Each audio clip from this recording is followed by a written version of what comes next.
Today, what happens at the Game Awards stays at the Game Awards, which is literally the opposite of the idea of the whole thing. This is ChillPoint.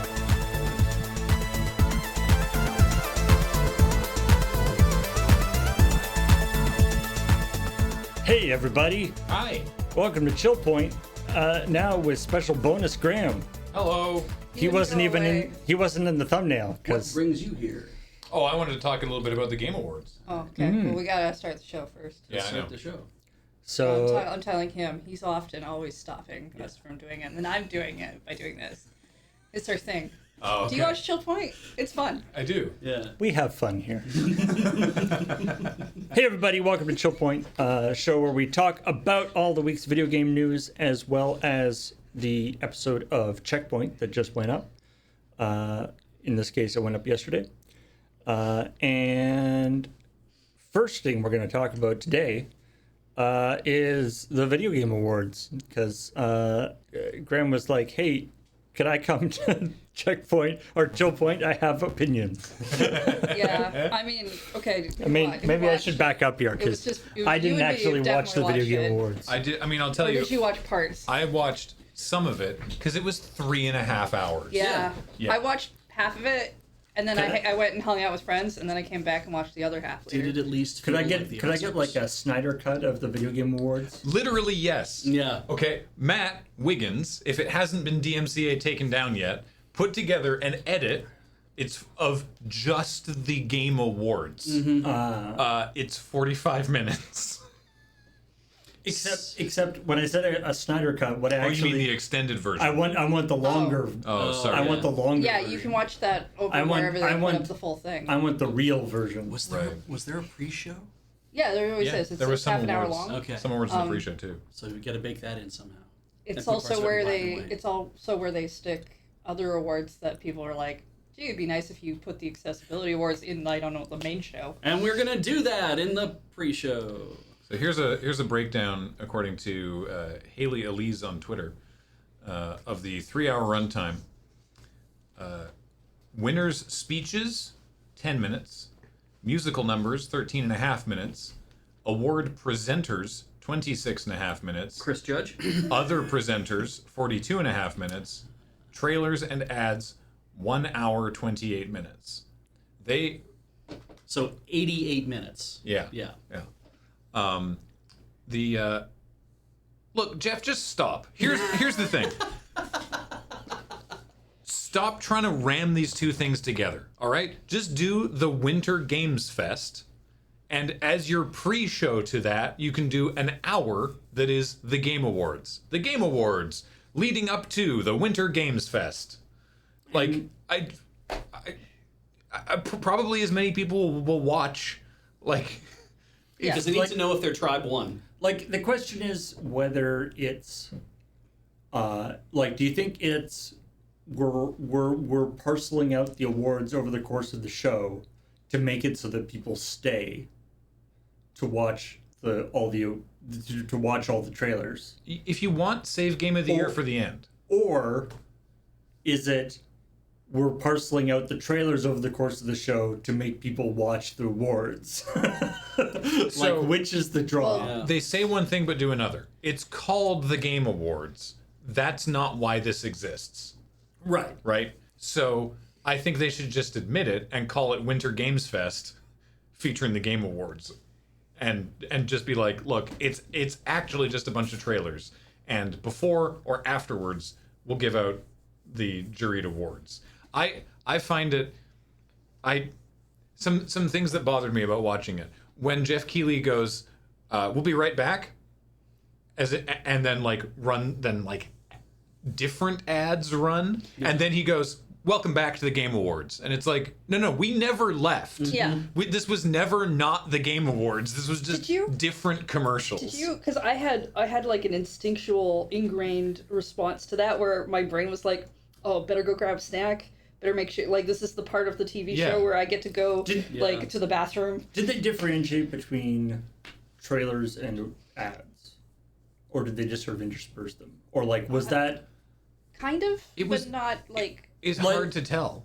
Because, like, you know, there's, like, I remember the, you know, kerfuffle that of like in movie theaters, right, where they started like running a block of like legit ads before the trailer. before the actual trailers, Yeah. which of course are Insurance always ads. ads anyway. Yeah. But the idea that it's, and everyone got very, and then you know, and then they also put like slides even before that. Yeah. But everyone got very annoyed when they actually started running like legit ads for just random shit, and then trailers, which are all ads for new movies. And Yeah. then- They were kind of interspersed. Like anything that was definitely a trailer had like a person talking kind of before it, being like, "Hey, this game's coming up," or "We're going to show you 3 world premieres back to back. Isn't that Oh, fun?" okay. That kind of thing. And then the welcome, the "We'll see you right soon" was kind of the here's a weird ad for.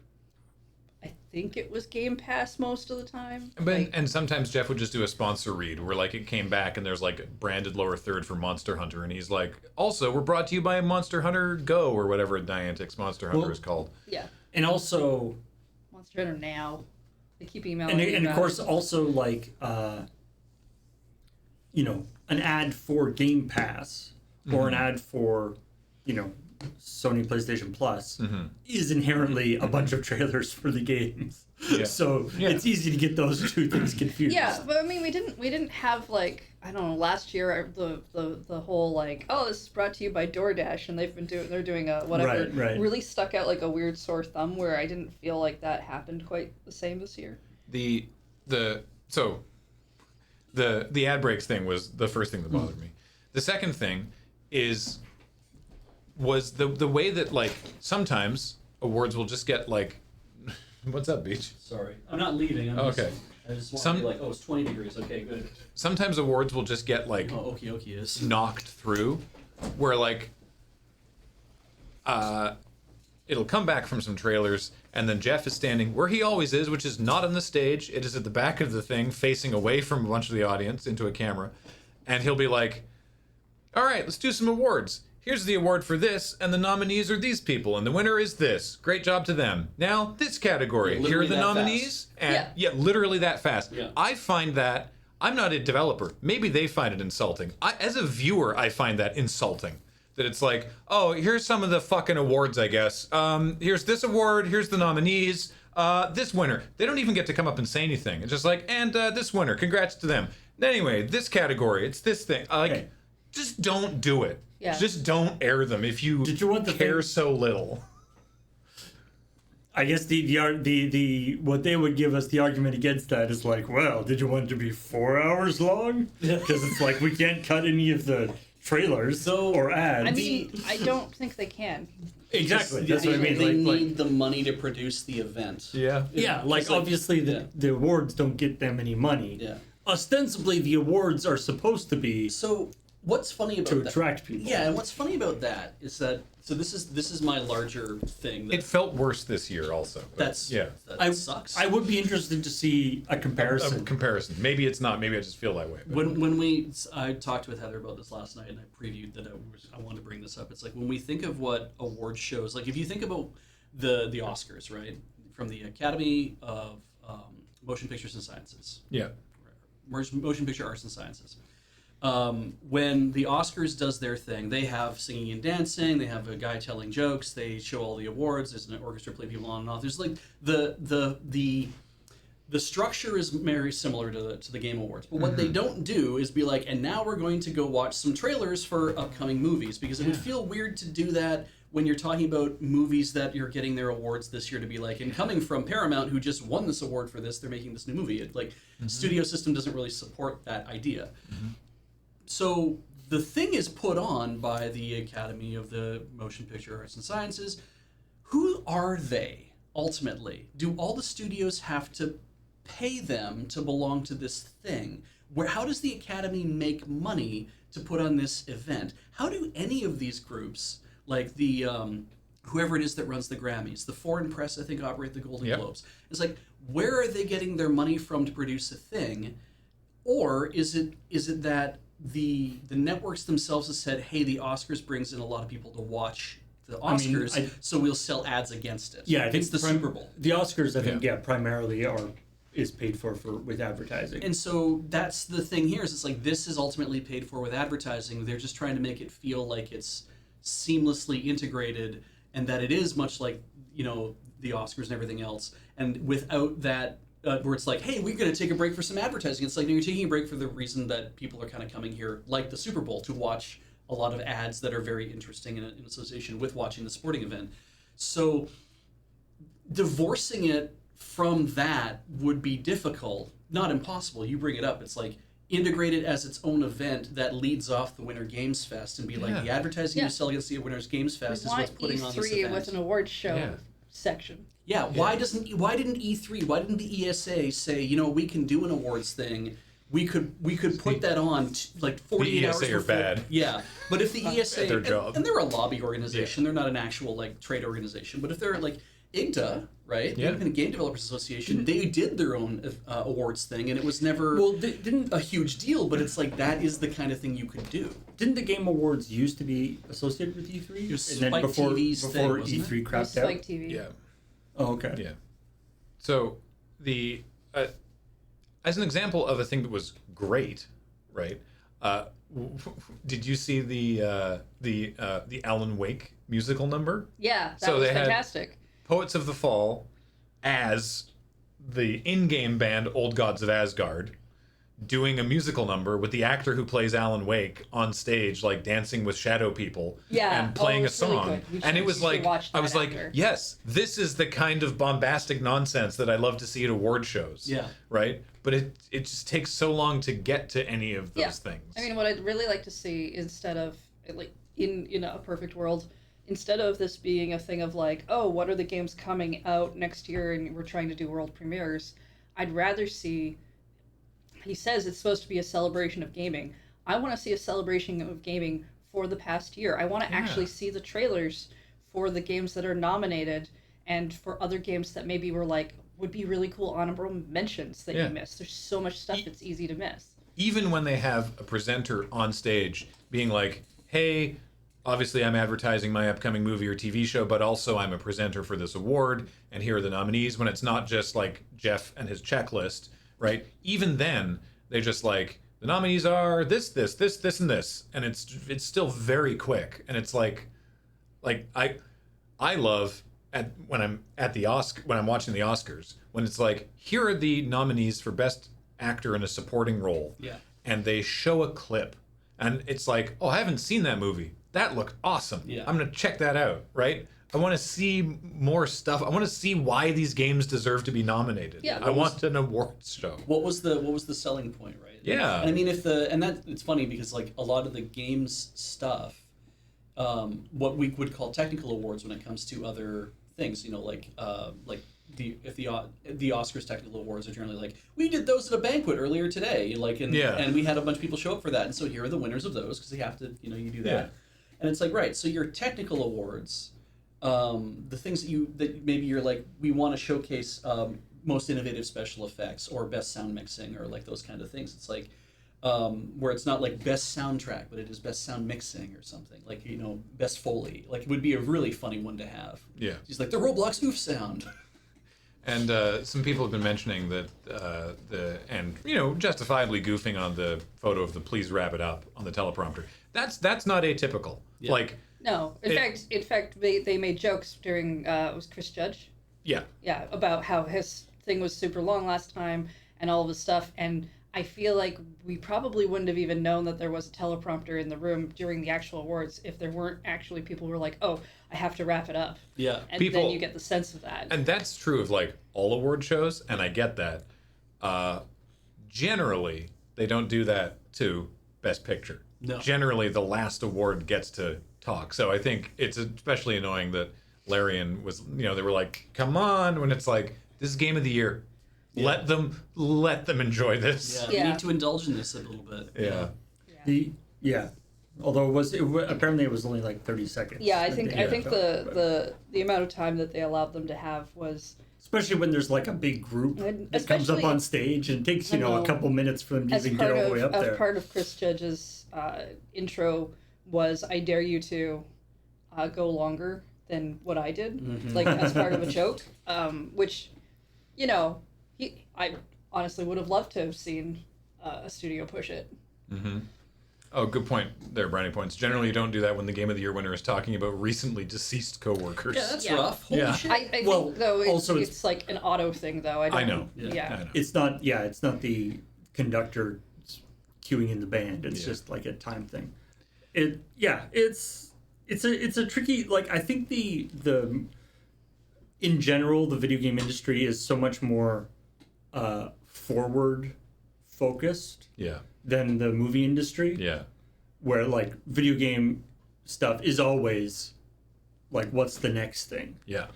We're not that interested in the previous stuff. Like people are excited about movie trailers, but you can't you probably couldn't get a show out of just showing people movie trailers whereas there's quite a few different shows throughout the year that are just new, world premiere new video games, and people are very happy to watch those. Yeah.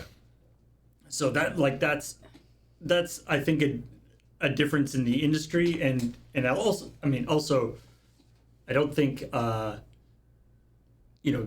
actual movie stars and celebrities have enough clout, I guess, that they probably wouldn't just like sit around for an award show that was 4 hours long and 75% trailers. They want the focus to be on them. Yeah, when people go to the Oscars and the Oscars might take 3 hours, it's also like the reason why we have all this entertainment going on mixed in with the awards is to be like we can sell more ads and broadcast more to make more money during this period of time. And you know that when you show up, it's not just I'm here for 3 hours. You're there for the whole fucking day. You have to get dressed up first thing in the morning. You got to make an appearance on the red carpet and come in. You got to let people take your photos for a while. You get to go hang out in the back and mill about a bit. Then you get to go sit in the audience, like depending on whether you're up for an award, you get to sit near the front or you get to sit in the back. And then after all that's done, there might be after parties and stuff where you have to go schmooze and kind of put in your time there too. And it's like, right, you've kicked your whole day and evening and maybe even night into being at the Oscars because it's like the premier thing of the year.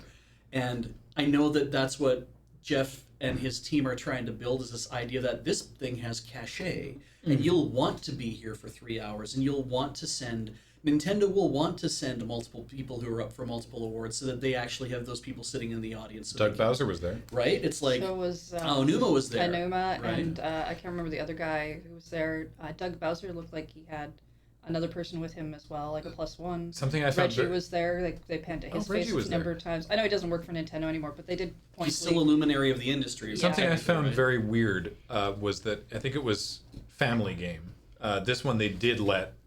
Oh yeah, Doug Bowser was allowed to come up for that one.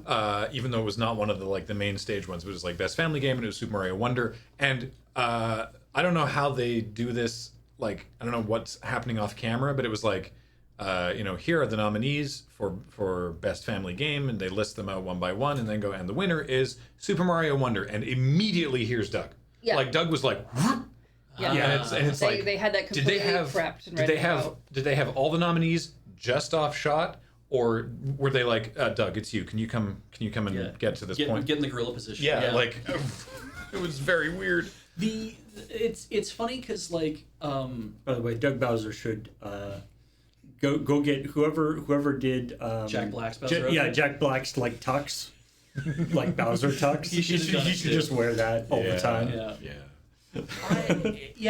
It's the problem obviously is that everything is a shoot for the moon thing. Okay, the other thing that I have an issue with too, like the awards thing is I have one more, but go for it. The thing is that there's this very much like we're still trying to establish this as being like a big frickin' deal, and I'm sure that the first Oscars, which were probably not even like televised or whatever, obviously, but the first Oscars it was a bunch of people got together in a ballroom and they all sat. And they like said, and here's who won, and people applauded, and like that's cool. It was at a hotel, and it was one award. And not everybody was there. How about like an old timey radio? And now the person is walking up the stage. He's coming up the steps. Oh, now they're giving their speech. Let's go listen into that speech right Almost now. tumbled there, but didn't. But that's the thing, right? It's like What I assume all old radio shows were like. And it was just like you're having a dinner and a banquet and it's private and there's not a lot of, and then it gets published later in Variety or Hollywood Reporter, whatever the hell the paper was at the time, where somebody was like, oh, this one movie of the year, and then they stamped that on for marketing, and everyone's like, we should have more awards. And it's like, right, so that had to catch on, I think, as a thing to start convincing more and more people you need to make it bigger, a larger production, bring in more people, entertain more people, like that kind of idea. On the thing of entertaining more people who host these award shows, like the BAFTAs and everybody else, it's like you bring in a comedian, you have them host the whole night. Yeah. They build a sub team of people as well to be like, we can have this person do X and this person do Y. And then there's always one where it's like, and now a message from the chairman of the Academy of Motion Pictures Arts and Sciences, fuck Nozzle. And fuck Nozzle comes out and he gives a 3-minute speech. Unfortunate name. And then he leaves. Wow. And it's always a dude. But it's like, then he leaves and we never hear from him again. I'm like, Jeff should start adopting this kind, not that name, but he should start adopting that kind of idea. Well, you're saying Jeff is filling the fuck nozzle role in this particular kind of. situation? I don't mean to say it that way, but I guess I did. But it feels like that's what that should be for him. Is like, dude, you need to revel in the fact that you're in charge of this. If you keep pitching yourself as the host, but also the name behind doing all this, I don't think that sells as well as saying, get Chris Judge to host the entire next Game Awards. Get Aisha Tyler to come in. She was fantastic when she used to do stuff for Ubisoft. Get maybe 2 or 3 other people who are really good hosts and have them work together to build a really fun, interesting night. And you can be the guy at the end to present Game of the Year or, director of the Game of the Year or whatever. You can be the guy who comes in and does your little speech and whatever. And you can have all the gravitas at the moment that I'm the one who leads this thing, but I have the confidence that I have to step up on stage to do it. That is at odds with, I want people to know who I am. Yeah, I think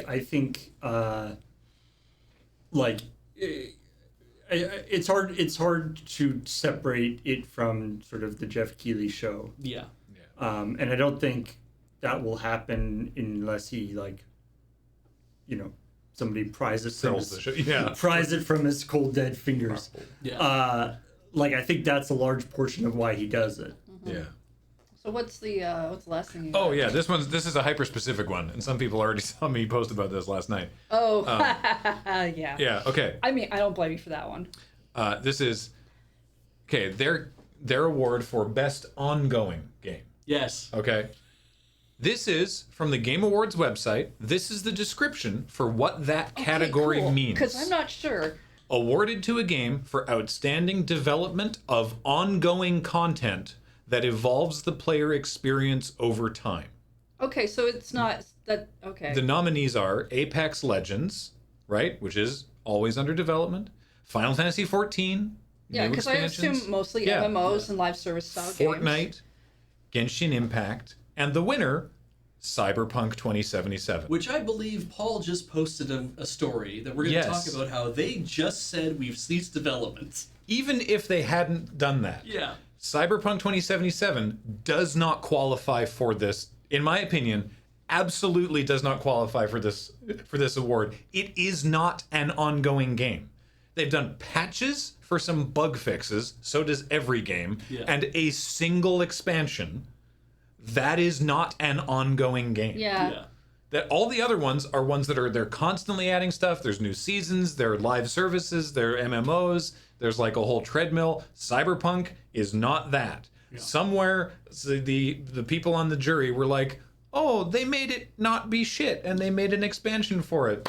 Let's give them an award for that. Worked for all year. Yeah. I wonder if it's just like, I don't know, we keep hearing about Cyberpunk, so I guess that's like one of those. So you can read blind items of Hollywood executives and how they vote on the Oscars, right? There's a annual article, I can't remember who does it, where they talk to like a movie exec who's completely anonymous talking about how they're voting for certain things for the Academy Awards, and it is soul crushing because it's that sort of thing. It's like, oh yeah, I didn't see that one, but I heard good things about this person, so I'll vote for them.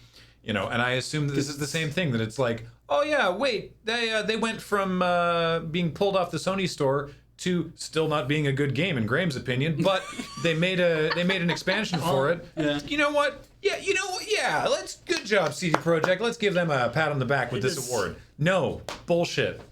yeah, it's ongoing in the sense that You has, can keep playing it. it has continued to be in the national consciousness, I guess. But, Yeah.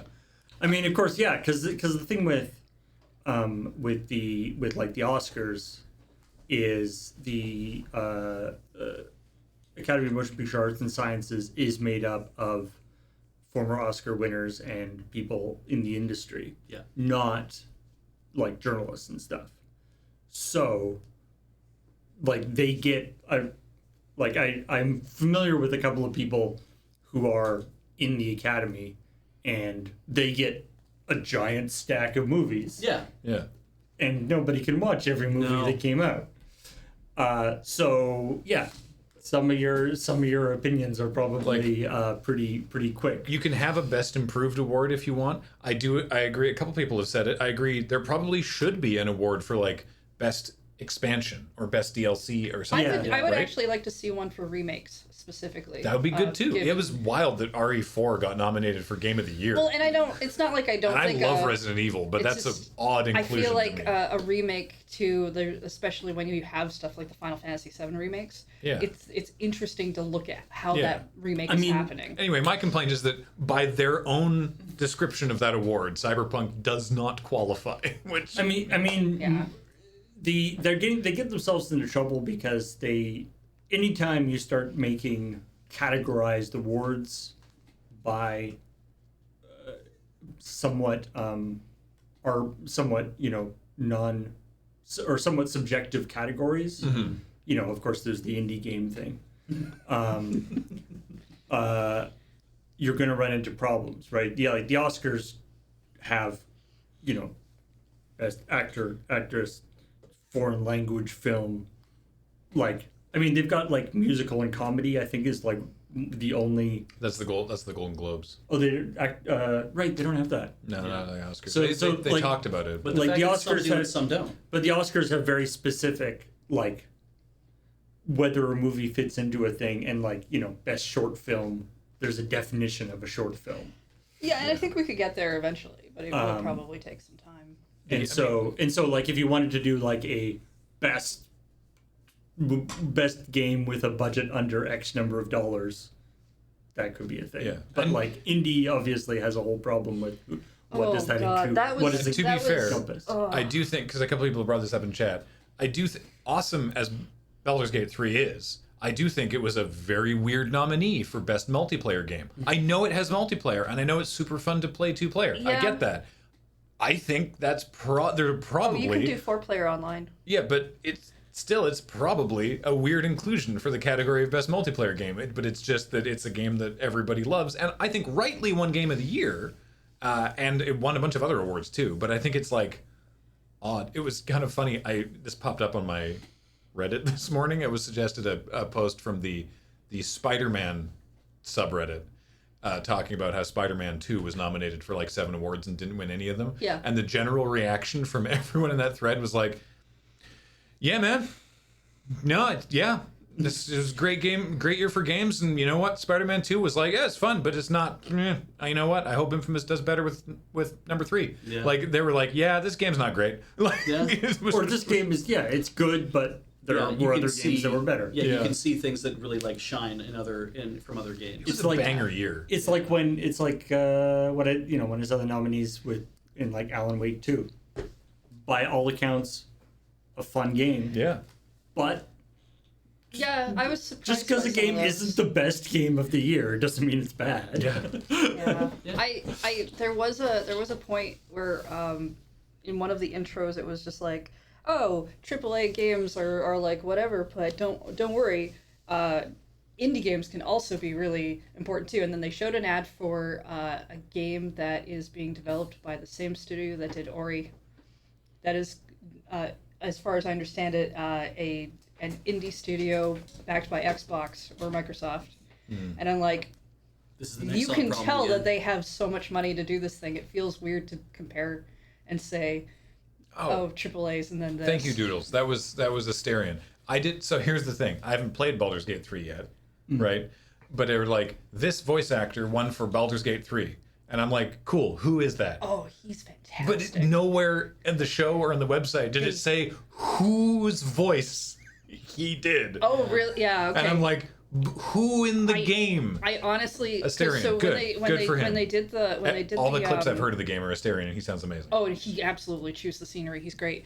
Because they did the one for sound design, and they showed a bunch of clips from the different games for that one, and I was like, yeah, you can kind of hear some of the sound design that's going on. I think they could have done a better thing with that, but for the voice actor one, I would have really loved it if they had been like, here's clips of like one of the best voice lines this character has. It's People the same. people saying like something cool. Yeah. It's the same thing about where it's like when you show who was the best supporting actor in this movie this year, they always show a brief clip of the thing they did, and it's like, for the best VA, you'd think you would do that. So, And, I mean, but there definitely is like that cachet thing, though, right? It's like when it's like Tom Hanks for blah blah blah, they can point to him in the audience, and everybody watching knows who Tom Hanks is, right? Yeah. When you point to a voice actor in the audience, Yeah. people are like, Yeah, Who's that? It's Neil Newborn which one of the three people that you, from Baldur's Gate 3. that are sitting beside Newborn. each other I don't- that you There's no pointed R at? in there. Oh, sorry, Newborn. Yeah, but it's like, yeah, it's Neil Newborn. Huh? From And Baldur's so- Gate. Oh, he voices Asterion. Oh, yay! Yeah, like they did. Sorry, Paul, I just wanted- They did Yeah. in the on the stage awards. They did have cameras showing every single person when they were in the middle of announcing who was going to win. The voice actor one was really funny to me because Idris Elba was not there, and so they had a still image of him. But at first, I thought maybe it was like a video feed, and I was like, "He's really still. Is he? Oh no, that's just a picture. It's too bad." I feel like And then he wins, and the picture is just Starts moving. The picture just has like a party hat added to I think that would be really funny. Like we had that weird like in the pre-show, the creator award went to Iron Mouse, and they had sent a pre-done video because they're a VTuber. I mean, video games have always had this like inferiority complex versus movies, right? We talked about this a little bit on Checkpoint, right? Where there's always this thing of like when they can, when they get like a celebrity voice actor in or something, they always are like, isn't this cool? Or like, hey, we're almost as good as movies, and when you and then you're like, Halo, whatever, Halo 5 made more money than anything ever in the history of anything. yeah. The video game industry is bigger than the movie industry in a lot of ways. Yeah. But they still have this like inferiority thing because they don't have this like celebrity, except for like maybe a few people. It's very clear that, I mean, there's factual things I can point to, but one of my opinion things about one of the reasons that Cyberpunk feels so disjointed is because I'm fairly confident that once they got Keanu Reeves on, they were like, oh shit, we got to feature Johnny Silverhand way more than we were doing before, and it leaves the story feeling imbalanced. Because they were like, oh, Keanu Reeves, holy crap, get him in the game. I like, and when they were like, oh yeah, Keanu loves the game, he plays the game and all this stuff, and Keanu was like, no, I've like, he wasn't like mad about it or like, no, what are they talking about? He was just like very matter of factly being like, no, I haven't played the game. There was a lot of don't worry, I'm also a gamer. I am also one of you that happened like in every speech. Then I would be fine if people stopped talking about. Which, as we talked about on ChillPoint a lot, in the year of our Lord, 2023, it's not that big a deal. Basically, everybody is a gamer. Yeah. One other very hyper tangentially related hot take. Twisted Metal was nominated for Best Video Game Adaptation. Obviously, The Last of Us was going to win. Oh, that was definitely going to be the one that won. Good job, The Last of Us. Great stuff. I haven't watched Twisted Metal yet. I do want to check it out. This is the one where it's... it's nice that we can have that category now and not be like... And not be like, boy, these are all stinkers. Yeah, and not be just like depressed. Yeah. That there have been like some good adaptations. The main character of the series is Anthony Mackie as John Doe. Right. But also Sweet Tooth is portrayed by Will Arnett's voice and the body of Samoa Joe, the wrestler from AEW. Joe's really funny, and he's really good at talking. He could have done the whole part. I know Will Arnett's great and is also very funny, and I like Will Arnett quite a lot. Joe could have played the whole character. There was no reason to dub him over. Joe's very funny. But anyway, I mean, that's my tangentially related take. My remembrance of like Twisted Metal Black is like Sweet Tooth sounds like he I mean, I don't know what Samoa Joe could do in terms of voices, but like he sounds like Will Arnett, or Will Arnett was able to sound like it's a little bit like how like Bane in the movies had like a weirdly refined voice for who he is. Like there's sort of this disconnect there that is kind of entertaining. I'm down the hallway.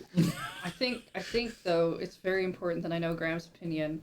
Clearly, you're going to start playing Apex Legends because of the Final Fantasy 7 Rebirth crossover thing that they added in there, right? I didn't actually hear about this.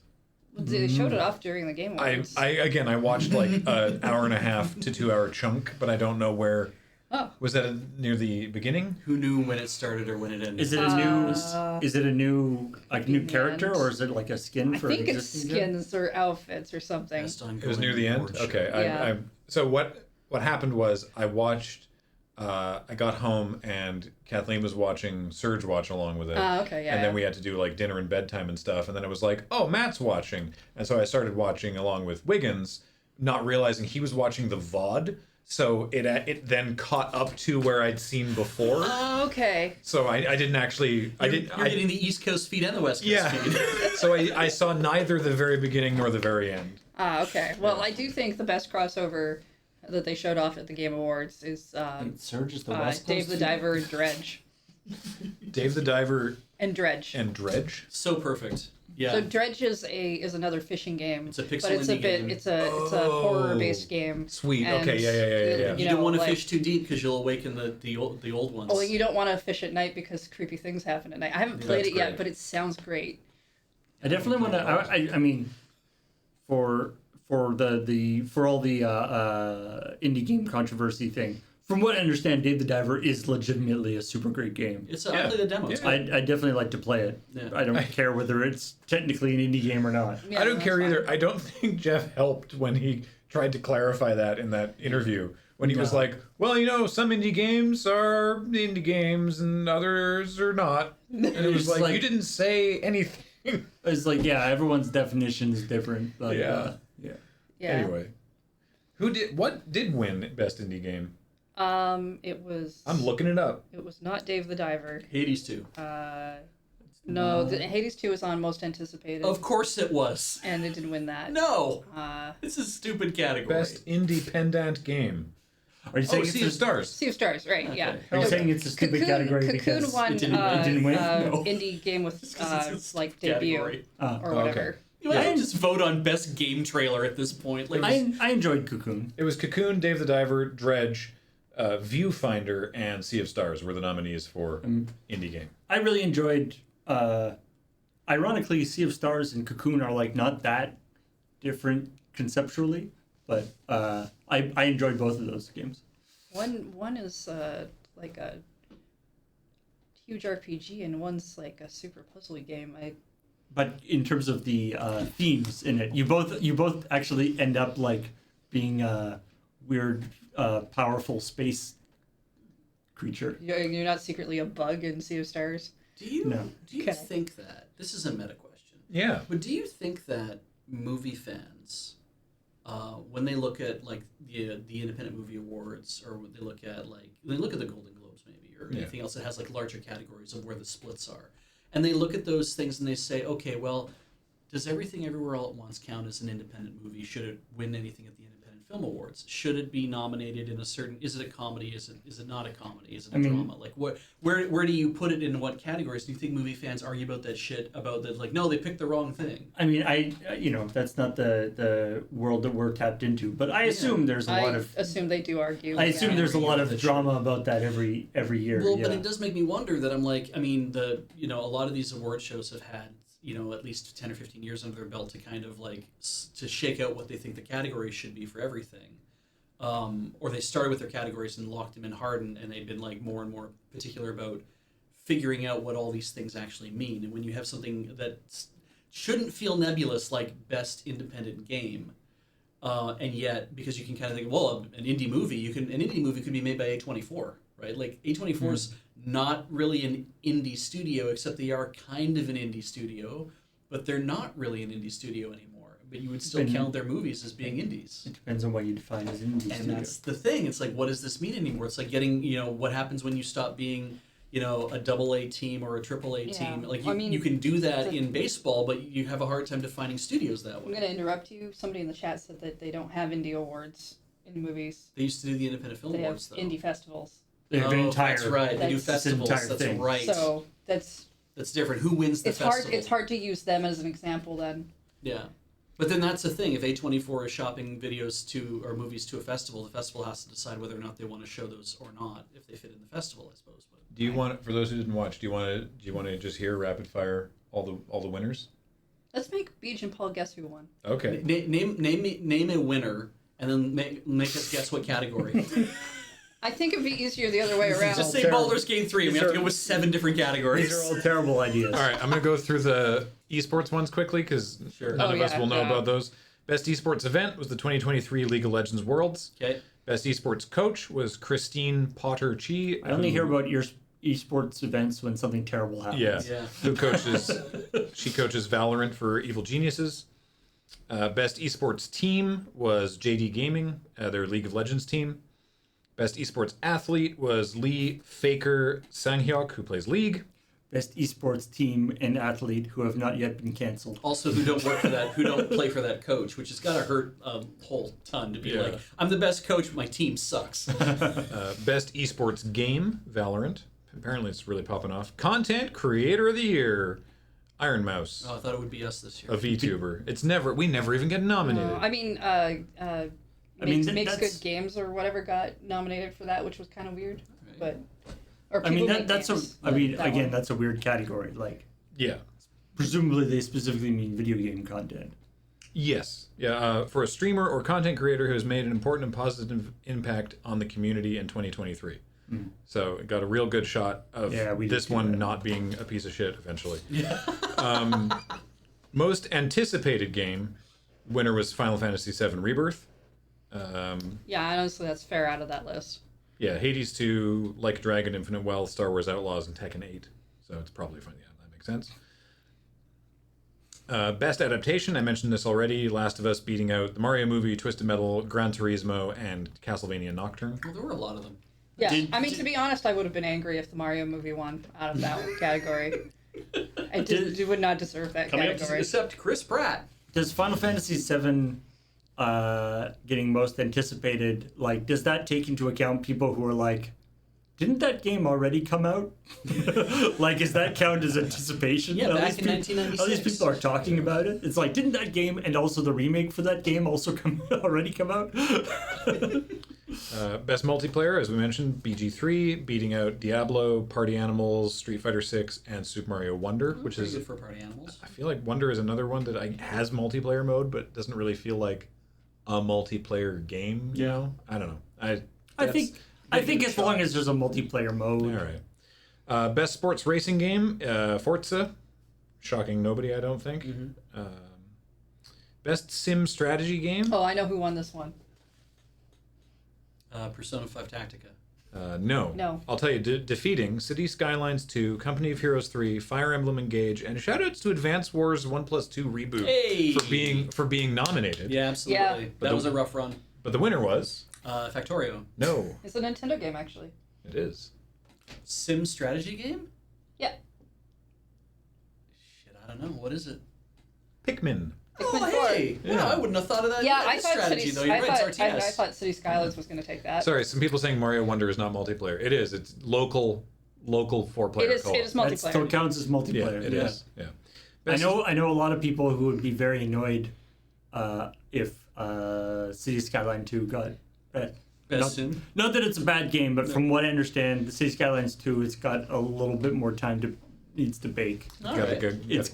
It's got some innovative new features that apparently take the frame rate down to like 15 frames a In second. about 3 years, it'll end up in best ongoing game. Yeah, exactly. Best family game. Wonder. Wonder got that one, beating Pikmin, Sonic Superstars, Party Animals, and Disney Illusion Island, which I've never heard of. I do want to play that. But it has the Remember Castle Illusion? it has the art from the cool It's recent shorts. Yeah. 4-player like 4-player simultaneous local multiplayer. Metroidvania. Yeah, kind of. Yeah, Kind of Metroidvania. Platformer. Oh, I did see a trailer Yeah, for that. you've seen the Yeah, trailer. yeah. It's just it's not a thing that gets talked about a ton. I got to give it a go. Best fighting game.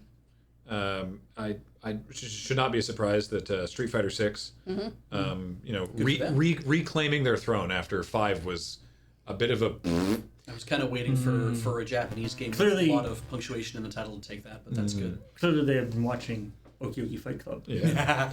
They're like, what is the zeitgeist of the coolest fighting game? Well, we better check out the coolest fighting game show, see what they're playing.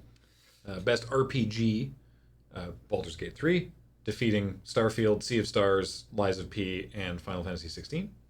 Lies of P, it fits their definition of what an RPG is, but whatever. You know, contains RPG elements has been one of those things. As long as it's got leveling, it technically has RPG elements. Best action adventure, thank goodness Tears of the Kingdom won it, because I was afraid that they were going to get shut out. Tears of the Kingdom is an astonishing achievement of a game. Other nominees in that category: RE4 Remake, Star Wars Jedi Survivor, Spider-Man 2, and Alan Wake 2. Best action game: Armored Core 6, good for FromSoft. Yeah, Yeah, I was surprised by that one actually. Yeah, Hi-Fi Rush was nominated. Yeah. good for them. Yeah, Hi-Fi Rush got a few nominations. It is a very good They action won, game. I think one of the music awards. Best VR game was Resident Evil Village VR mode. Best mobile, which was a separate game, but still. Best mobile game: Honkai Star Rail. Oh yeah, absolutely, it would win. Hong I haven't Kong? played it yet. I But think I disagreed with that one because I can't remember what was in there.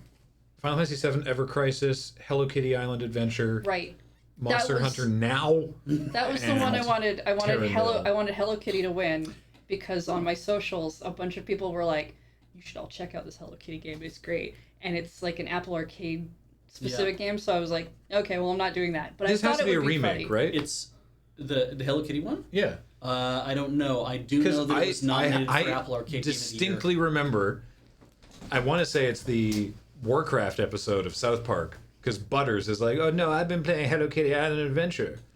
Like specifically Hello Kitty Island Adventure is the name of the one that Butters was playing in that South Park episode. Anyway, best indie debut: Cocoon. We talked about that. That was over Dredge, Venba, Pizza Tower, and Viewfinder. Best indie game we already talked about. Sea of Stars, good job. Best community support. Recognizing a game for outstanding community support, transparency, and responsiveness, inclusive of social media activity and games and updates/patches. Cyberpunk was nominated here, and I think you could make an argument there. Destiny was clearly nominated about 4 months ago. No Man's Sky and Final Fantasy 14 also in here. I easily could have either of those, but it did go to Baldur's Gate 3.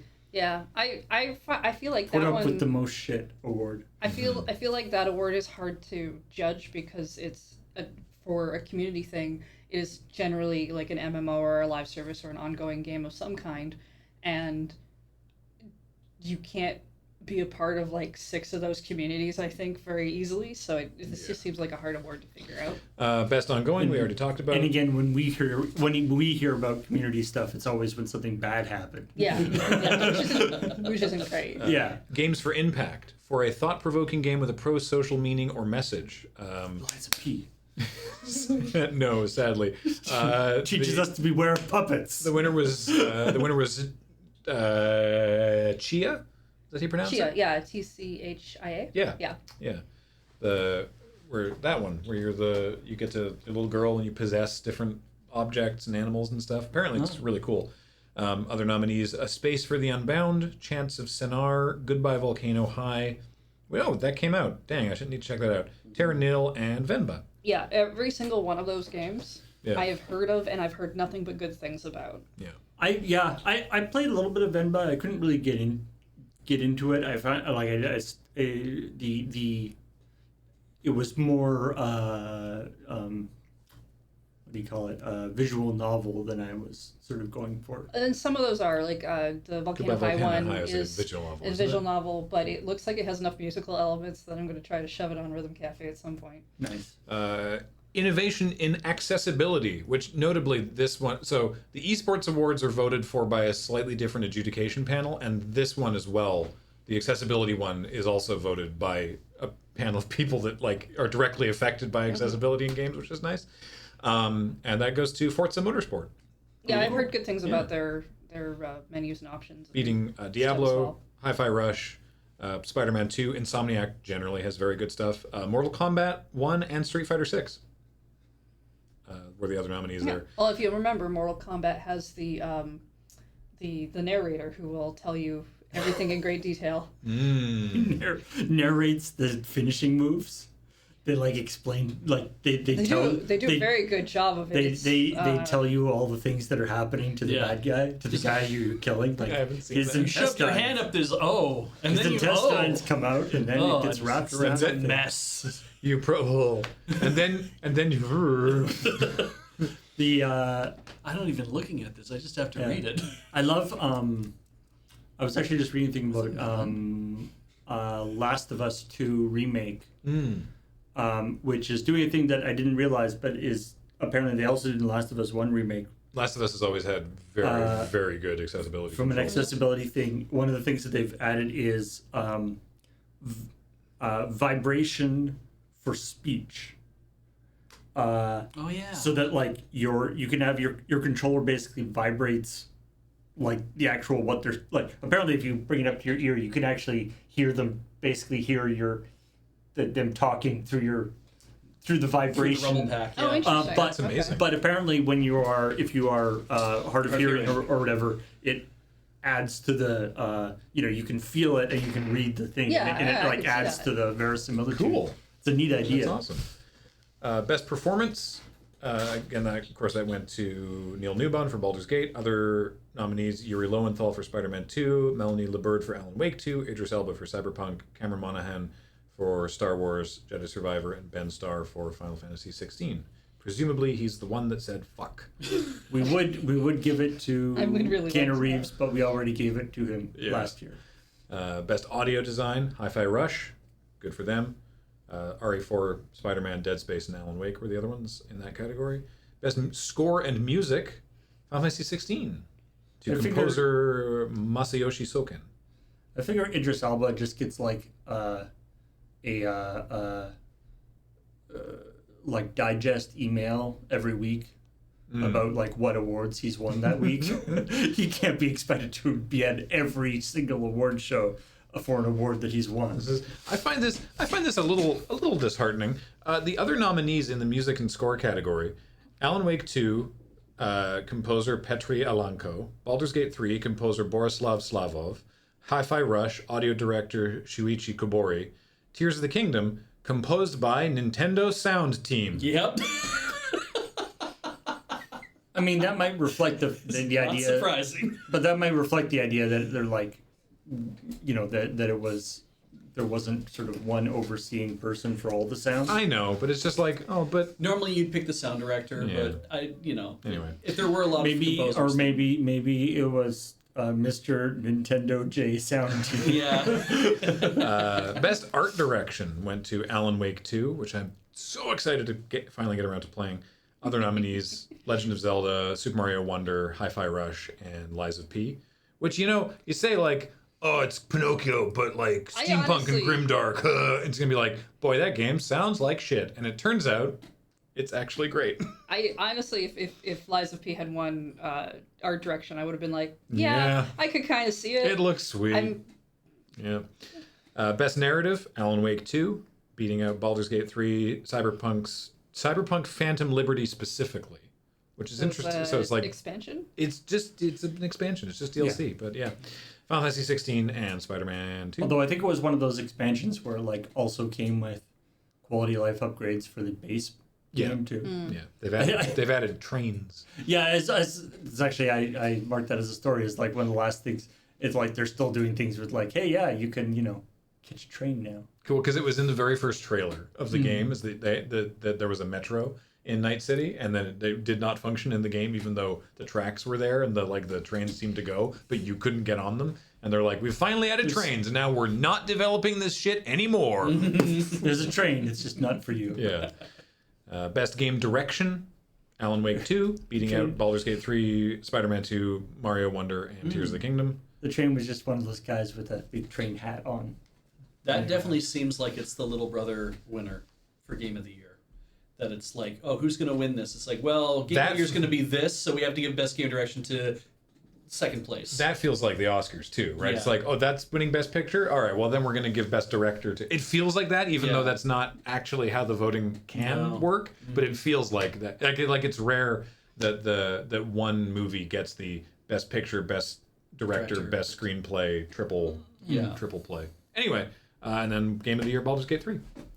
So funny that because so iPhone Game of the Year is Honkai Star Rail. Sure. Or mobile game of the year. No. iPhone's. iPhone. Apple's iPhone. Apple's Apple. Yeah, Wars everybody thing. around this time of year now, even during the Game Awards, Right. they were like, oh, you could go to like TikTok or the Google one, and they all have their awards going on right now. Which is too. why it didn't surprise me when you were like, oh, like mobile game of the year or whatever it was, being Honkai Star Rail. I'm like, yeah, that tracks because actually, I know I'm in a Discord where people can't shut the fuck up about it. Lies of P won Mac Game of the Year, so they considered it quite the Mac game apparently. Didn't even know it was out for the Mac. And then winner of Apple Arcade Game of the Year is Hello Kitty Island Adventures. Yeah. So, I really thought that was going to be the winner. yeah. So when you mentioned it, I'm like, I guess it must be a hell of a banger. Like, I think the category of Mac Game of the Year needs just to be subtly changed to Game that runs on a Mac of the Year. oh, by the way, Just a small difference, but important. in the Apple App Awards Cultural Impact games, one of the winners was Unpacking by Humble Bundle.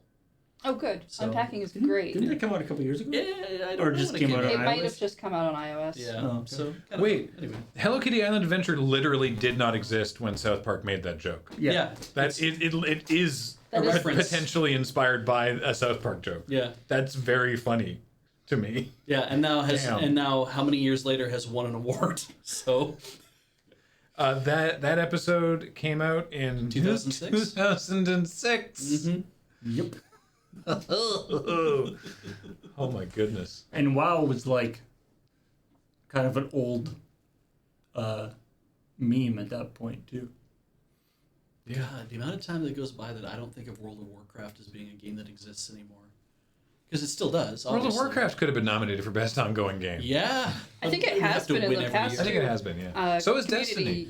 And the year Usually Destiny do. won it one year, if I recall correctly, and in that year, deservedly so. Not now, but then. I mean, the problem with being an ongoing game You is got to keep doing it. No, is you either go bankrupt or you live to see yourself fail. I'm not going to watch the Game Awards until they introduce a category that's best retro game for 90s kids. Best game that Beej likes. Yeah. You say that. They and could you- do that. I know you wouldn't even watch it then. Give a The shit. Just got you there, yeah. Yeah. It would end up being like Sonic the Hedgehog 2, and I'd be like, motherfucker. Sonic Superstars was nominated for best family game. Yeah? Yeah, that wasn't gonna make that. Oh, no. I liked when was it last year or the year before that just the two of us. Oh, yeah. Oh, Or no, It it Takes takes It two. Takes Two. One best family Oh. game, and it's like it's a fun game, and there's a family in it. Nope. But there's it's maybe not like If I hadn't played it, I might have been like, I guess, sure. It's about But a mother and a father working together. The fact that we played it, there was that whole Yeah. thing with the elephant. I was like, no. anyway. The whole thing with the elephant is such an ominous... Uh-huh. Oh, it is. Oh, it is How fucking ominous terrifying. how ominous you think it is? It's probably worse.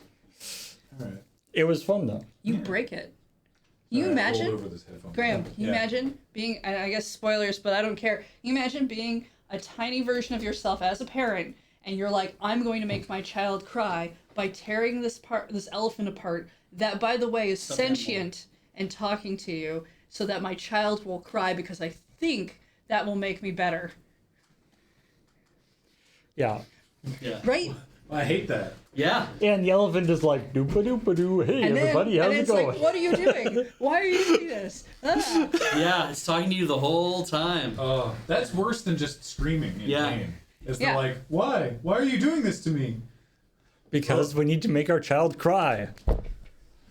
Anyway, That's fucked up. Yeah, it is. you gonna stick around? I can for a little bit, sure. All right, so that was, as somebody pointed out, you just running through all those took like a significant portion of how long they spent on awards in the entire actual show. But yeah, so let's quickly go through some of the stuff that we talked about on ChillPoint. We talked about the Lego Fortnite. Yeah. So they I want to check this out. Honestly, I want to try this. Apparently, we play Fortnite at Loading Ready Run now. So yeah. I've Well- played it here twice. Yeah. they added they put Fortnite into no build mode, and then they added Lego mode for more building. You know what else? Ask me how many times I played Fortnite total. How many times have you played Fortnite total? Twice. Hey. Yeah. Do you know what else Fortnite's doing? They're doing a game called kinds of shit. Fortnite Festival. It's by Harmonix. It's a rhythm game. Oh yeah. Yeah. Guess what? I'm gonna force Ian to All do. games are Fortnite. Oh no! I mean, that was the idea. All games are supposed to end up being Fortnite. So Yeah, it's But the if platforming Ian, thing. but if Ian plays Fortnite, he will lose his powers. Yeah. I know. I'd like to see which ones go. Will we get him to play Fortnite before we get Adam to play Minecraft Probably. Didn't Adam actually play Minecraft on once? stream? He did actually show it off. I think I he think did so. once. I think there was a. I think somebody made him play it. They yeah. did settle that. All right. And he made Butter Road. Ah. Right. Okay. Yeah. Then new Grand Theft Auto trailer, which was so of course I have all the I mark stories that I think might be interesting throughout the week, and so I have RSS feeds of all the big video game news things, and it was great because I first got a bunch of stuff about I saw like 2 or 3 or 4 stories about that the GTA 6 trailer was getting leaked. Then, and so I was like, oh, that's news we should probably talk about. And then, like just a little while later in the same day, Rockstar was like, you know what? Here, we'll just release it a day early because it was leaking anyway. Here it is, and got 121 million views or whatever. And so that then there was a billion news stories about the new GTA trailer. Then the next day there was a billion news stories about the trailer's out now, and it says it's coming out for console, but when will it be out for PC? That was like everybody talked about the leaks, then everybody talked about the trailer, then everybody talked about when it's going to come out on PC. So my favorite 4-panel comic that I've seen, which is a modified comic, is it always pops up around E3 time, is a person going into E3 being like, oh man, I can't wait to find out what's in here, and then leaving angry because it's all about the leaked stuff they've already seen, and where was the news? Yeah. And it's very indicative of the industry and gamers and consumers and stuff. Great, you told me the thing. When's the next thing that you... Yeah. I don't care. You've already told me about it, so therefore I guess I played it in my head already. And like I get that GTA is a very popular game and stuff, but to be honest, I mean I did watch the trailer, but only like in the last couple days. Like I was not at all like, oh boy, there's a GTA trailer coming out. Yeah. It's just like just seeing like the splash screen for GTA and with like the picture and GTA 6, I'm like, okay, they're just gonna do the same thing again. Yeah. Because the splash screen looks exactly like the splash screens have been since GTA 3. Yeah. And I'll play it. And those have been successful games and people like them. Could you have imagined if it came out looking like the new Saints Row? I got like, what's happening? I mean, I got GTA 4 for free with my Xbox. Like, I got a special edition Xbox, and it had GTA 4 with it. I played it for like 2 hours and then didn't play it again. I didn't like it. I did not connect with any of the characters in that game. Yeah, so I'm not the target audience for GTA games. I watched the trailer and it was like, okay, cool, I guess. I mean, these are people doing crimes and I mean, it's been. I mean, nobody even stole a car in the trailer. How long since GTA 5? Like It's been It will be 12 years. 12 years. Yeah, so I can. It's been 10 years. If you're into GTA, I can totally understand being very excited about a new iteration. Well, GTA Online has been the big thing for the last little while too. So, yeah. but that's based on the GTA 5 engine. Anyway, Super Nintendo World is going to have the Donkey Kong Country Park Yeah. part. Portion. Well, Yep. I don't Donkey. know how yeah.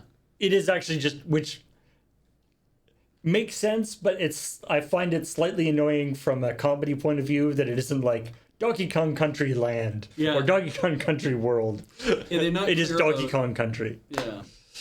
So it's Donkey Kong, and it doesn't. It feels, for what they're showing off, it's like, man, this shit doesn't feel like Disneyland. Like, it feels like we made a tiny, because it's not a theme park. It's an attraction in a theme park. Yeah. And that's the thing that when I look at everything, I'm like, I don't give a shit about Harry Potter, so I'm not going to go to the Universal Studios theme parks to try to do whatever's going on there, right? I will only go for the Nintendo stuff. Is there enough to keep me interested there a whole day? Well, now it's getting bigger, so maybe there is. But we'll see. I mean the minecart roller coaster does seem pretty cool, Yeah, agreed. especially like the idea that it can like do jumps and stuff.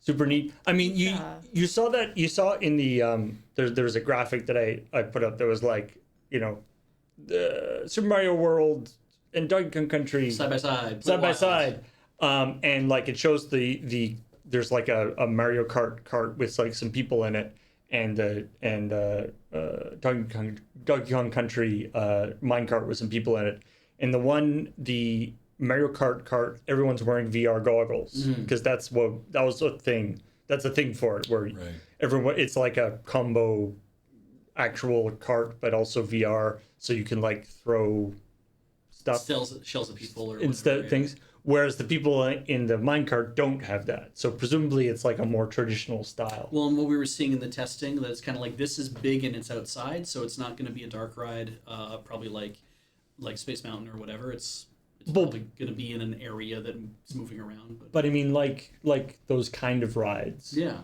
You know, you could easily make a minecart ride that goes in and out of a thing. Exactly. That has a dark section. I think that would be very cool if that's what they end up doing.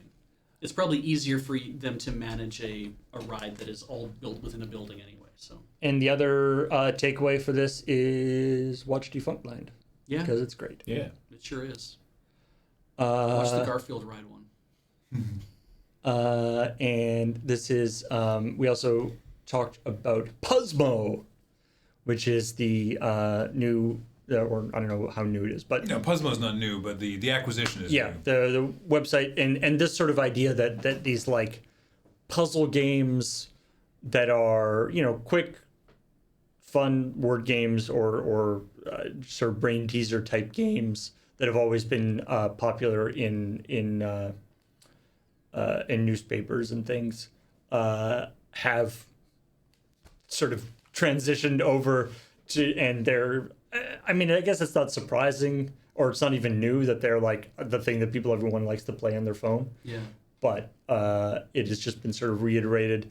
I do find it a little bit funny that like the idea that the New York Times, you know, the bastion of Responsible journalism. responsible journalism, eventually is going to become like Armor Games or something. Like it's just going to be like the like source for all the like weird Flash games. Media clip. There is that like this sense that the puzzle page has gone digital, and they like somebody at the New York Times clearly figured that shit out like when they needed to be like, we should be acquiring games and we should be putting this, because why? Because people buy the New York Times to do the crossword puzzle or to do the jumble or to do, whatever. And if we are ahead of that to build out a digital experience, then that will be a way to entice people to subscribe to the thing in the first place. It's like, yeah, it's like Google being the world's largest advertising company when they make a search engine. And I'm like, this is going to be, New York Times will be the world's largest, puzzle games organization that happens to also do news on the side. News. Yeah, Yeah. it's a little. It's yeah. Well, I would it's, say news, but then Hearst would be news. So. it's a little sad to see the whatever CEO of New York Times. I don't know what he was. He's the You mean Bob Woodward? the head of Jonathan Knight, the head of games. Yeah.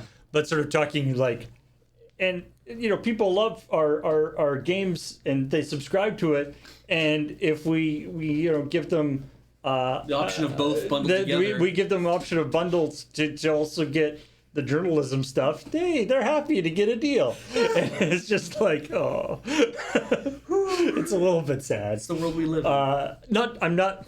Okay, I won't say that what I was saying about the New York Times being the bastion of whatever.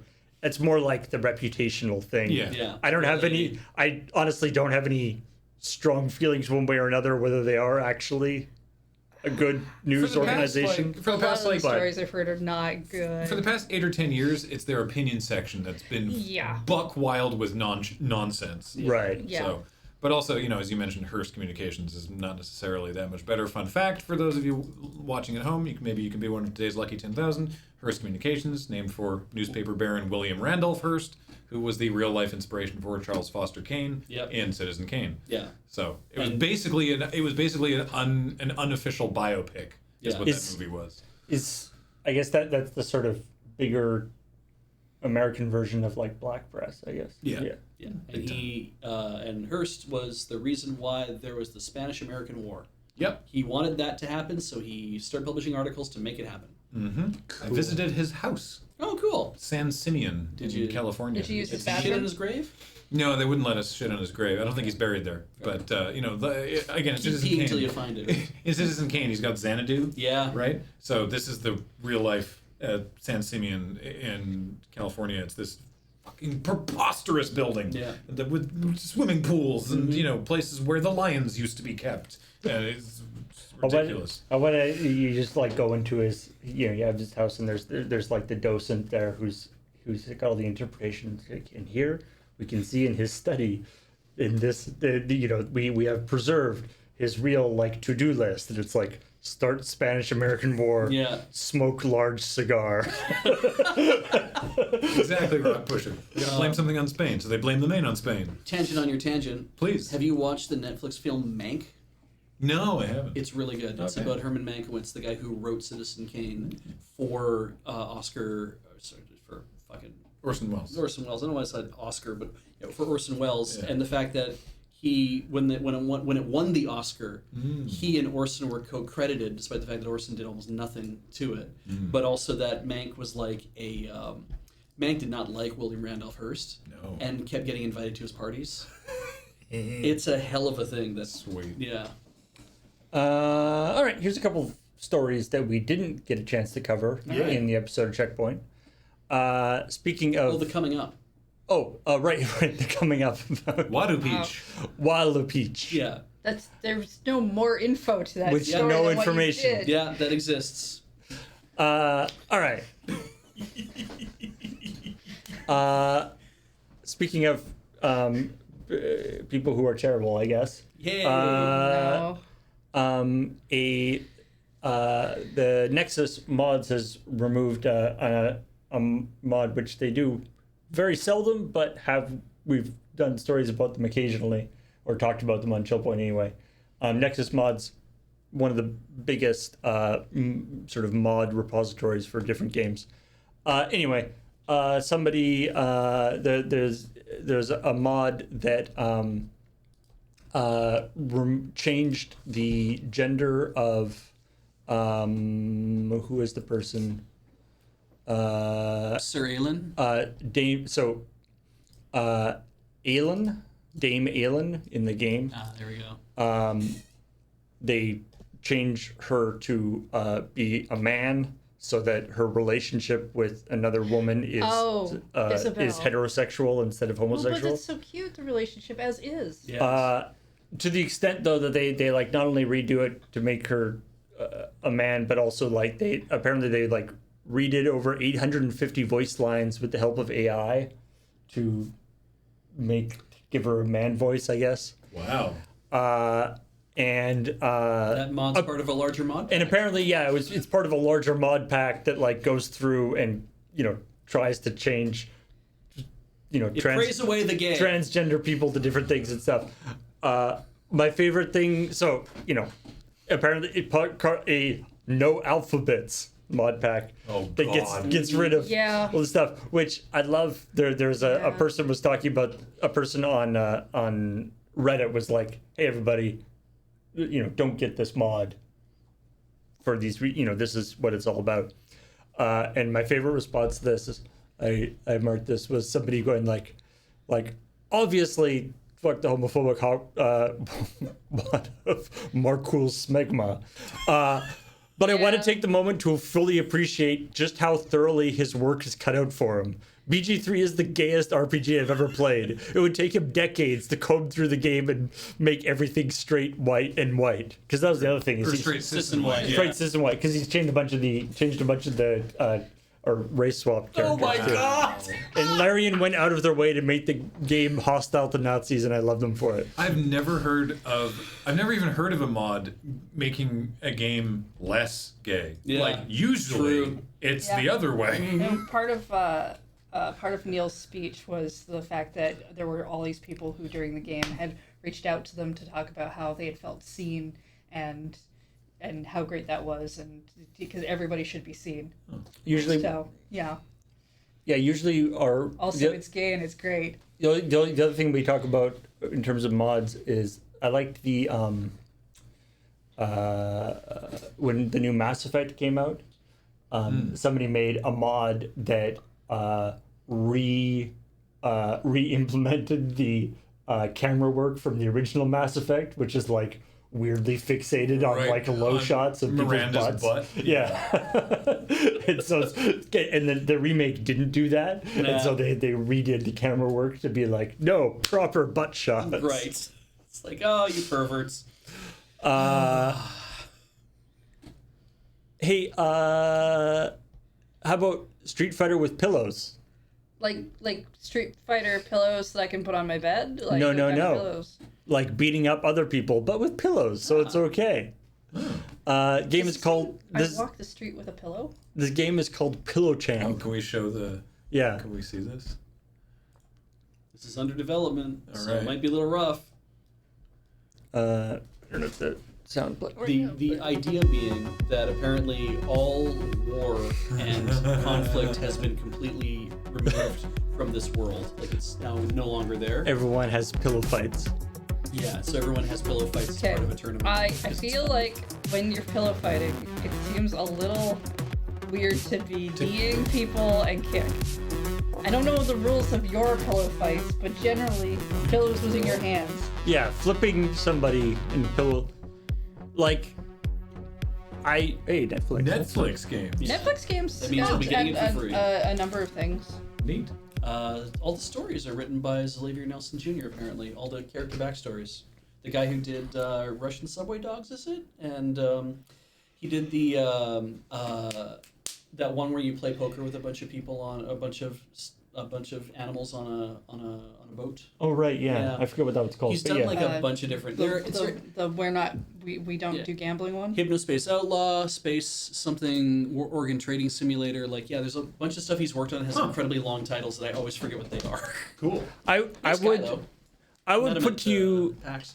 I would put to you that if you gave any of the characters in Street Fighter 6 a pillow, or even any of the characters in, say, Mortal Kombat, they would still kill you with it. Yeah. Like, I don't think the pillow would be sufficient to protect you from, like, Ryu's enormous muscles. Oh, not Russian Subway Dogs. An airport for aliens currently run by dogs. I always mess them up.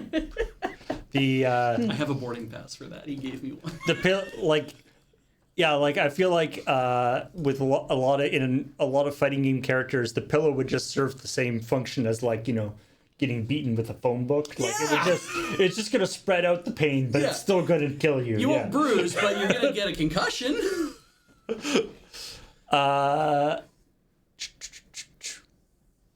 Dragon Age Dreadwolf is gonna be shown in a trailer in 6 months. Extant. Wait, they gave us a teaser for 6 months away? Wow. Technically, they announced it in 2018, but we now have a teaser for the trailer that's coming out in the summer. I expect games to announce that they're working on them. I can't. Now, I expect teasers to be like, ooh, something's coming up tomorrow or this week. No, My team doesn't 6 have months. any moral high ground because Metroid Prime 4 got teased like years in advance of anything happening. So I can't feel like it's morally superior. Okay, but that's partially also because it was at like Switch launch, and they do that with consoles, and it's a terrible practice, but it happens. Speaking of teasers for trailers, so Rockstar put up that teaser graphic that was graphic that was like teaser coming. It was just like a sunset, and it's like teaser on this day or whatever. Yeah. And I joked about like reactionaries at the end of actual Checkpoint, but it must be so exhausting being like right wing grifter trying to find things to be mad about, because that teaser image went up and people were like, what is GTA trans? And it's like, no, bro, those are not the colors of the trans flag. That's a fucking sunset. That's not what this is. Hey, you know what? If we want Just to, that you're like you've turned like the gain on your outrage up so high Yeah, exactly. that you're just picking up like random background noise. I mean, if they want to think that the sun is secretly gay, What a great description. I'm willing to take the sun from them. No, not even secretly. The sun is like out Very and proud. brightly. Yeah. Incredibly. So Dragon Age Dreadwolf has a name. It has a teaser to tell us there's a trailer coming later, and it's been in development for like A long time. for years. for years and years. So- That's And this is by BioWare. yeah. Okay. Who now know that they can no longer rely on BioWare magic after Mass Effect Andromeda. Yeah, I Yeah. guess so. Cool. All right. On a so it's a story that actually we tried or were thinking of doing on the episode of Checkpoint. Couldn't quite figure out how to fit it in because, to be honest, it's kind of a bummer. Talking about Bungie. Oof. Yeah. And I'm not gonna like go into super detail here, but the interesting aspect of this, because of course All the layoffs. layoffs suck, but they aren't unfortunately newsworthy these days. But the interesting aspect of this is what has, apparently there's this. Bungie is in a very precarious position right now. Yeah. Where, because over the summer, they got bought by Sony, or majority share purchased, or I don't know quite what the technical details are. But anyway, were given their independence. In the sense that the board of directors for Bungie is half Sony people and half Bungie people, Is it like 2 and 3? something Or like is there that. 6? Yeah, I think it was like 2 people from Sony and like 3 Yeah, senior so execs at Bungie. it's It's half a small board. It's half and half, but Bungie has the deciding vote. So Yeah. Bungie has one more person than Sony does. Yeah. So they've been and so they're in this like precarious position where they technically are complete, they're independent, owned by they're owned by Sony, but they have sort of control of their own destiny, so to speak. But not by a lot. And apparently part of the purchasing agreement was that if they don't meet certain profit goals over the upcoming years, Sony can dissolve the board and put all their own people onto the board and effectively take complete control of the company. Right. And to be honest, Destiny hasn't been doing too well in the last couple of years. Yeah. Well, not say the last couple of years, but at least the last year.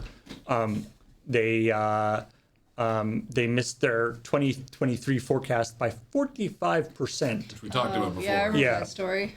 Morale is low. Morale is low. Apparently part of the reason why morale might be low is they have implemented all sorts of cost-cutting measures to try to, as well as laying off 100 people. They have instituted a hiring freeze, cracked down on annual cost of living adjustments to salaries, no holiday bonuses. Apparently, the studios, the recent 100 people laying off, were heavily weighted towards the studio's diversity and inclusion initiative Oh, good. meeting group people. There's no reason While to do morale that. has apparently taken a nosedive, IGN reports that senior management has appeared to show, quote, a surprising amount of indifference or even outright flippancy or hostility about the situation. Which is interesting because, like, senior management is like, well, my job's secure because I make the decisions and I'm not going to fire myself. But if Sony jumps in and they're like, hey, so we're going to take over this whole company, do you think that they release a whole bunch of developers? Do you think that it's like, who should we get rid of is the senior managers that we don't need anymore? Yeah. Yeah. Can you go to the IGN report? 'Cause Yeah, I'd like to see who reported on this. There was a... Reb Valentine. Yes, she's great. There's a great quote from an anonymous source, obviously, who did not wish to... Oh yeah, is this the Final shape? Yeah, but it's the... I'm angry, I'm upset, this isn't what I came here to do, one person said. It just feels like many higher-ups aren't listening to the data and are like, we just need to win our fans back. They still like us. No, they don't. We got rid of some of our most knowledgeable, beloved folks who've been here for 20 years. Every day I walk in afraid that I or my friends are next. No one is safe. That whole thing is a quote. Mm-hmm. The idea that executives would, at this stage, would be like, okay, it's okay. Our fans still like us, the real fans. And it's like, buddy, you better make people want to like you. Okay, I've seen what gamers are like online.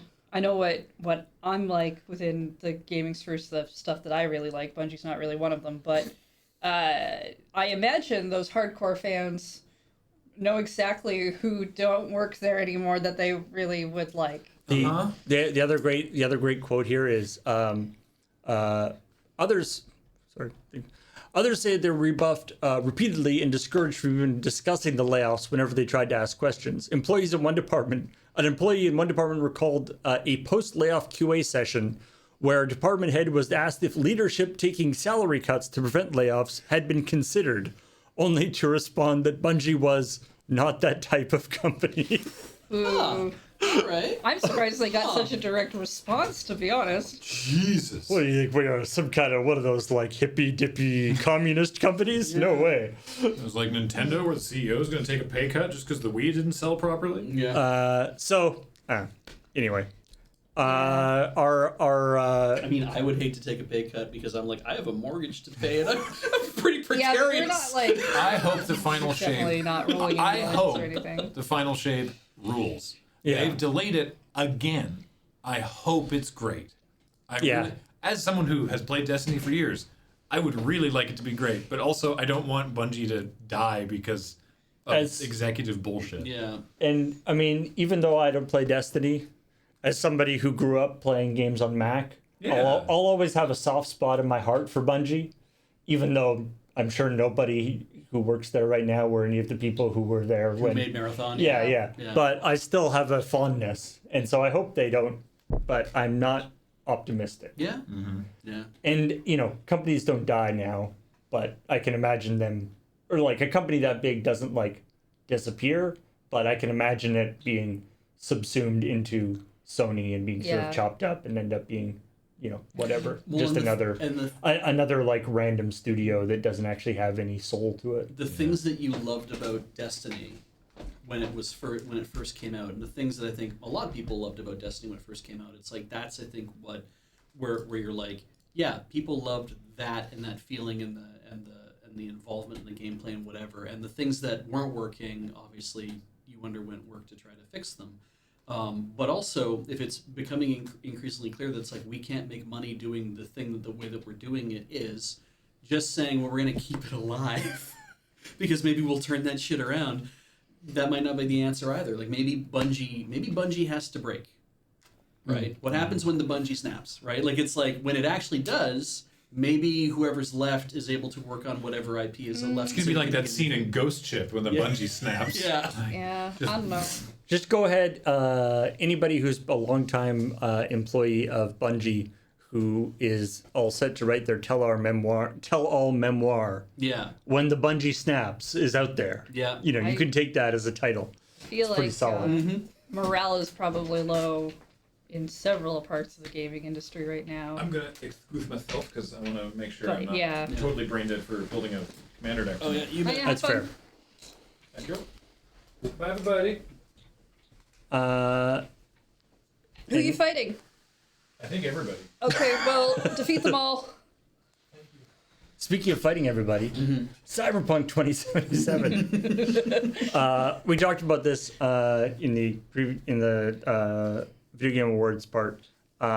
They have announced update 2.1, which will in fact be their final patch.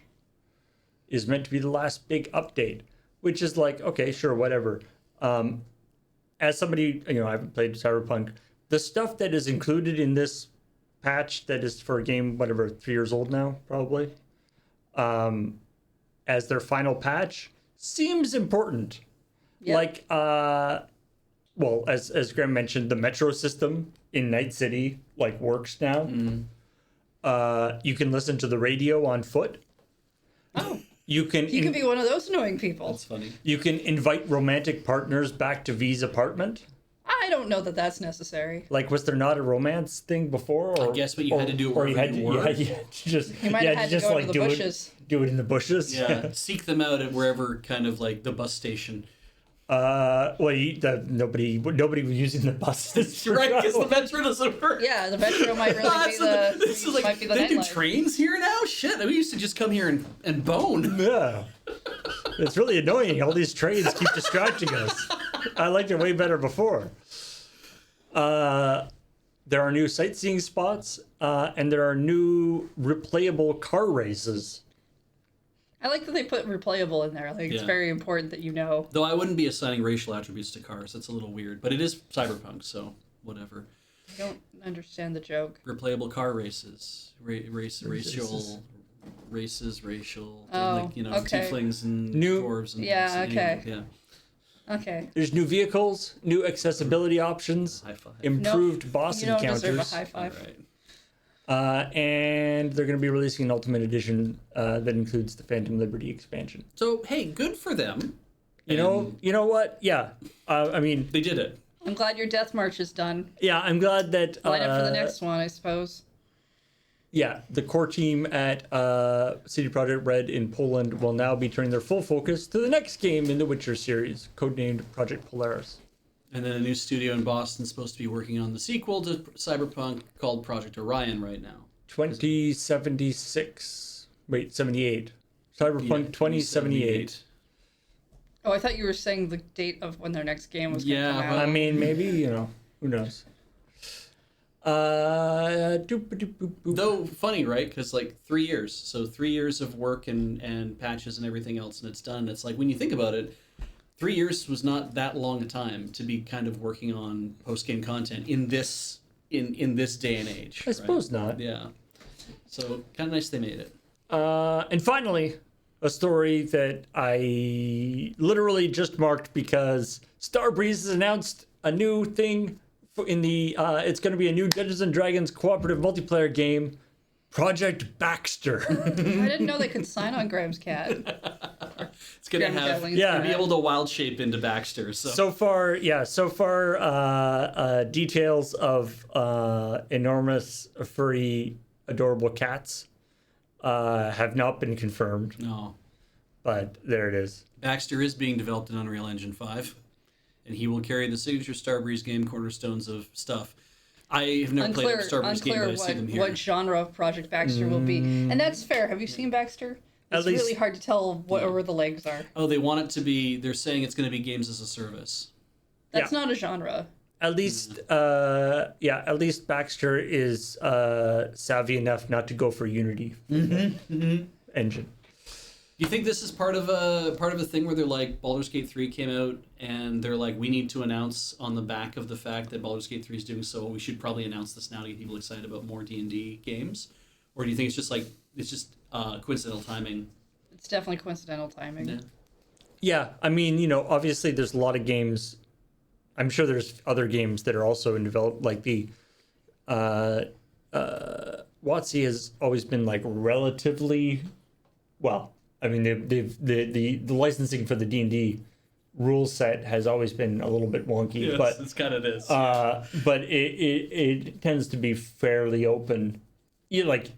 Open licensing, obviously, but even when it's actually like copyright stuff like Baldur's Gate, they seem to be fairly open to licensing it to different people. Right. So It's like if there's you lots have of things using that rule set. If you have an interesting idea for a project, they're probably not so down on the idea of. I mean, of seeing it happen. I don't doubt that anything that has any D&D sort of thing is going to be trying to push a little bit harder because Baldur's Gate 3 is doing quite well in that regard. But I think most of it's just convenient timing and then a little bit of trying to get on that with some synergy, but not necessarily like has been a plan. And where this is different than Baldur's Gate 3, for example, is that this is a games as a service setup, so they intend for this to be like they said lifetime commitment to games as a service. I'm like, you're making it sound like the game's going to be around for 20 years. If it's fantastic, then great, I guess. But they're saying it's cooperative multiplayer. I mean, Neverwinter Nights wasn't even around that long, and that was still that kind of like, we're going to develop a game that you can build modules into. And I don't know if I want to play a game that describes itself as a lifetime commitment. I know I definitely play games that are, but I don't want it to tell me that that's what it's doing. Maybe they're saying they're committed to the lifetime of the game, which is however long they choose to support it, which is actually a meaningless phrase. Yeah.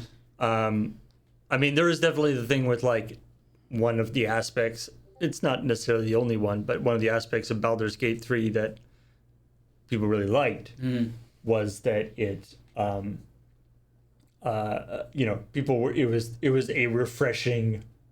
it was refreshing to have like a game that is here and it's done and you can play it. Yeah. Not a live service game. And also that it is like, of the 6 comments on this article, like 4 of them are people being like, live service, not interested. Yeah. And I think that might be that is the breakdown between people who like Dungeons and Dragons to play as a tabletop role-playing situation where it's like, I like to meet with my friends every couple of weeks, recurring game. I'm making some grand assumptions here. Please just go with me on this. But meeting on a regular basis to play with my friends, to play an ongoing game that might last a year or 3 or 6 or whatever, like maybe it doesn't have to have a built-in end. It can just be an ongoing adventure. And then people who are video game consumers who are like, I want to have a game that I can play for 100 hours and then it's got to stop. Like, it's like at this point, it's like, I want to be able to say that I got to the end of Baldur's Gate 3 because I want to be playing towards the goal, because I think of when I was playing D&D, I was saying this to Heather last night, it's like what I loved about playing my 4th edition games is that they felt like I was playing video games with my friends. Because I had all my little moves on cards in front of me, and when I exhausted the thing, I would exhaust the card, and I would have the things that I could do, and I was really thinking about it in terms of like a video game context, because I didn't really play tabletop RPGs. And I know that was a complaint a lot of people had about D&D 4th edition, who are like D&D 3 and 3.5, is that like, I don't like this. I want it to feel like my open kind of, I could do a lot of different things. And that was an intentional design thing for D&D 4th edition, which they have since backed off on. But yeah, that was what they were trying to do, and they were like, okay, we succeeded in what we tried to do, but it turns out people don't like that. Yeah, and so there's that sense of like, hey, leave the video games to video games, but we can still bring Dungeons and Dragons, the universe, to a video game universe, and we can make very focused adventures. Like Shadowrun did that with Shadowrun Trilogy, right? It's like all 3 of those games in the Shadowrun Trilogy are all very focused on, this is the adventure you're having. You don't get to go do wild shit. Baldur's Gate 3, this is the adventure you're having. Don't get to do a bunch of wild stuff. Well, I wouldn't say that. Like, It just, the wildness gets wilder, but yeah. I mean, you do literally have wild shape as an ability, right? well, I mean, there's that.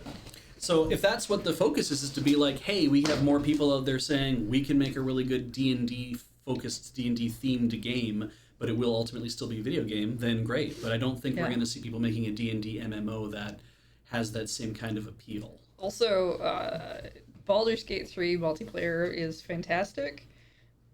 And I know people are like, I don't think it's that good. But I'll tell you something. I'm playing with some friends. Started a multiplayer game. My friends can play 2-player split screen multiplayer with me.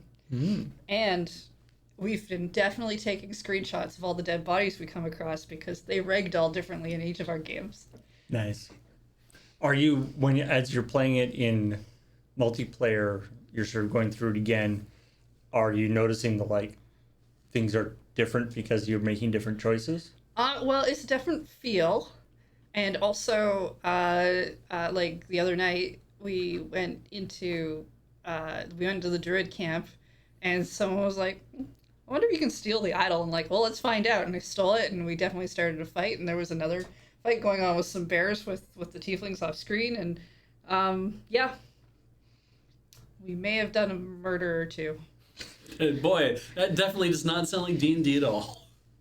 Eklanar corrects me, there are already 2 D&D MMOs. I guess what I meant was more of an MMO that feels like you have the freedom of planning that you have around a table, where you can scratch some shit on a piece of paper and be like, this is what's happening now. You know, and a video game ultimately still has to have pre-programmed stuff. I guess you could Roblox that shit, like where you can design, everybody can kind of collaboratively design adventures together. And people have done that. Yeah, Neverwinter Nights, I think. Yeah, yeah. Anyway, that's all the news that we had to talk about today. It's a good thing, too. Yeah. Game Awards. Yeah, Game Awards took up a lot of space. Huge topic. Not the full, 3.5 hours that the actual Game Awards was, but it is a serious topic. So, thank you for joining us. And if you haven't seen it already, you should check out the episode of ChillPoint, where we don't talk about the Video Game Awards very much, except to flagrantly lie about it in a few ways. You made guesses because they hadn't happened yet. By the way, I appreciate and all of them came true. All the folks in the comments when this was first posted early yesterday before the Game Awards came out. Yeah. Lots of people in the comments got in on the fun and came up with various predictions. The episode managed to go up a half an hour before the pre-show. Hey, and even after the Game Awards, people were still making, lots of people talking about how how it's like, wow, it was amazing with Jeff Keighley and Hideo Kojima, or like, I can verify, yes, Jeff Keighley did indeed kill me. I mean, I'm pretty sure they did, because the OD game that they showed off for Kojima, I have no idea what it's about, but I definitely don't want to play it. It had a lot of people's face, like a person's face really close up and like saying things and like screaming and some other stuff. And I was just like, nope. I don't know what this game is or about. It could be the most beautiful thing in the world, and I do not want to play that. I can't believe they announced Silk Song is being released as Tears of the Kingdom DLC. I'd be okay with that. Silk Song will Hornet forever... a playable character, or Hornet a playable outfit that Link can wear. I mean, there's all the like underground stuff in Tears of the Kingdom. It's true. Kind of Yeah. fit. Mm-hmm. Go even tinier. Silk Song is about ascension. So. You get like Minish Cap DLC. Yeah. Yeah. That'd be fun. That'd be great. They should do another Minish Cap game. Yeah.